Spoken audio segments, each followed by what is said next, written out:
બે દિવસ પહેલા ભરૂચના સાંસદ મનસુખ વસાવાએ મુખ્યમંત્રી ભૂપેન્દ્ર પટેલને પત્ર લખ્યો. સાગબારા તાલુકાના જે ખેડૂતો છે એની વનજમીનનો જે મુદ્દો છે એની રજૂઆત કરી, એનો ઉકેલ લાવવા માટે રજૂઆત કરી. એ જવાના હતા દિલ્હી અને અચાનક આવ્યું ગાંધીનગરનું તેડું.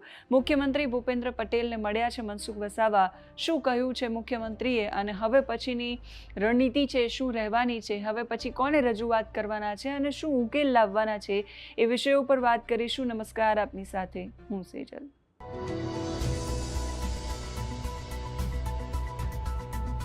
નર્મદા જિલ્લાના સાગબારા તાલુકાના ખેડૂતોનો વન જમીનનો મુદ્દો હવે રાજ્યના સર્વોચ્ચ લેવલ સુધી પહોંચ્યો છે. 10 દિવસથી આ વિવાદ ચાલી રહ્યો છે અને વધુ મામલો ગરમાયો ત્યારે જ્યારે વિશ્વ આદિવાસી દિવસ હતો અને આખો દિવસ એમના કાર્યક્રમો જે હતા એ રદ કરી અને ખેડૂતોને ટેકો આપવા માટે પોતે ધરણા પર બેઠા. સાંસદ મનસુખ વસાવા જ્યારે ખેડૂતોની જમીન ખેડવા માટે આહવાન કર્યું ત્યારે આ મુદ્દો ગરમાયો, જેને લઈને ફોરેસ્ટ અધિકારીઓએ એમને રોક્યા. આ ઘટના પછી વિશ્વ આદિવાસી દિવસ સરકારી કાર્યક્રમો ટાળી દીધા અને સાંસદ મનસુખ વસાવા, ધારાસભ્ય દર્શનાબેન દેશમુખ ખોપી ગામના ખેડૂતો સાથે ધરણા પર બેઠા અને એમનો ટેકો ખેડૂતોને વ્યક્ત કર્યો. આખો દિવસ આ ધરણા પ્રદર્શન ચાલ્યું અને પછી જે મહત્વપૂર્ણ ઘટનાક્રમ સામે આવ્યો કે સાંસદ મનસુખ વસાવાએ 2 દિવસ પહેલા પત્ર લખીને મુખ્યમંત્રીને રજૂઆત કરી હતી કે સાગબારા તાલુકાના જે ખેડૂતો છે એમને પણ જમીન ખેડવા દેવામાં આવે. જે દિલ્હી જવાના હતા મનસુખ વસાવા, એમને અચાનક પોતાનો કાર્યક્રમ બદલ્યો અને સીધા ગાંધીનગર ગયા. ગાંધીનગરમાં મુખ્યમંત્રી ભૂપેન્દ્ર પટેલના નિવાસસ્થાને સાંસદ મનસુખ વસાવા અને મુખ્યમંત્રી વચ્ચે બેઠક થઈ. આ બેઠકમાં સાંસદ મનસુખ વસાવાએ સાગબારાના આદિવાસી ખેડૂતોના વન જમીન ખેડાણ અને એમના હક સંબંધિત તમામ રજૂઆતો મુખ્યમંત્રી સમક્ષ વિસ્તૃતપણે રજૂ કરી. મુખ્યમંત્રી ભૂપેન્દ્ર પટેલે સાંસદ વસાવાની રજૂઆતોને સાંભળી અને બેઠક પછી એક સંભવિત નિવેડો એવો સામે આવ્યો કે આ મુદ્દાનો ઉકેલ લાવવા માટે મનસુખ વસાવાને હવે વન વિભાગ સાથે બેઠક કરવી પડશે. આ પરિસ્થિતિમાં ઉમરપાડાના ખેડૂતોના ઉદાહરણને પણ ટાંકવામાં આવ્યું છે, જ્યાં ખેડૂતોને ખેતી કરવા દેવામાં આવે છે, જ્યારે સાગબારાના ખેડૂતોને એ જ પ્રકારની જમીન પર ખેતી કરવામાં નથી દેવામાં આવતી. પહેલા એ સાંભળી લઈએ કે મુખ્યમંત્રીને મળ્યા મનસુખ વસાવા તો એમને શું જવાબ આપ્યો અને શું રજૂઆતો કરી. કોઈ પણ વ્યક્તિ ગમે ત્યાં એ ધંધો કરી શકે, જમીન વસાવી શકે છે અને આ તો બંને આદિવાસી છે. ઉમરપાડાના લોકો પણ આદિવાસી છે અને સાગબારાના લોકોનો એ પણ આદિવાસી છે. અત્યાર સુધી 20 વર્ષ સુધી બંને તાલુકાઓ વચ્ચેનો સંબંધ સારો હતો. બધા પોતાના રોટી બેટી બધા વ્યવહારો છે. તો ખરેખર તો મારી એક અપીલ છે કે આમાં સરકાર મધ્યસ્થી થાય કે અમે મધ્યસ્થી એના કરતા આ 2 તાલુકાના લોકો ને 2 તાલુકાના આગેવાનો સાથે બેસીને આ પ્રશ્નનો ઉકેલ આવે તો સારામાં સારી રીતના ઉકેલ આવી શકે તેમ છે.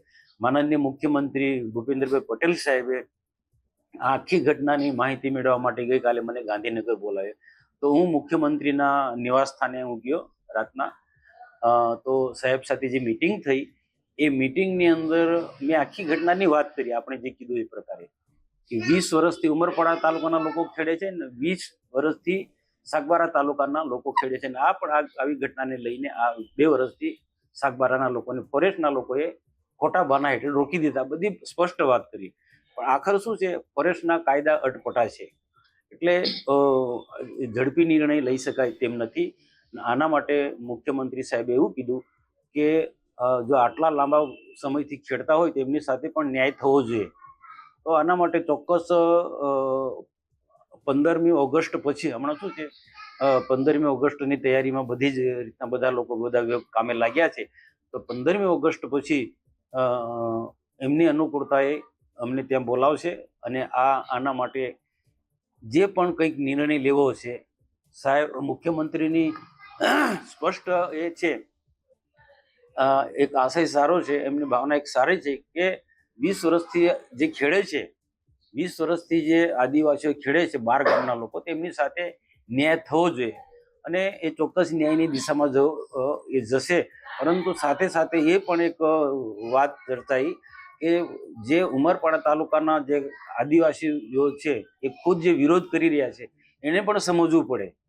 એ પણ સમજવું પડે કે આ જે સાગબારાના આદિવાસીઓ પાસે જંગલની જમીન છોડાવશે તો ઉમરપાડાના કોઈ આદિવાસીને તો મળવાની નથી.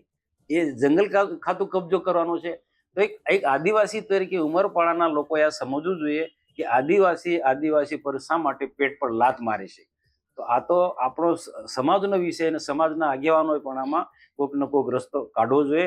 અને જે પ્રકારે સાગબારાના લોકોનો, જે ઉમરપાડાના લોકો સરખત વિરોધ કરે છે એમાં સરકારની રીતના પૂરા પ્રયત્ન કરશે, પણ સામાજિક રીતના પણ રસ્તો કાઢવા માટે માનનીય મુખ્યમંત્રીશ્રીએ અમને અપીલ કરી છે.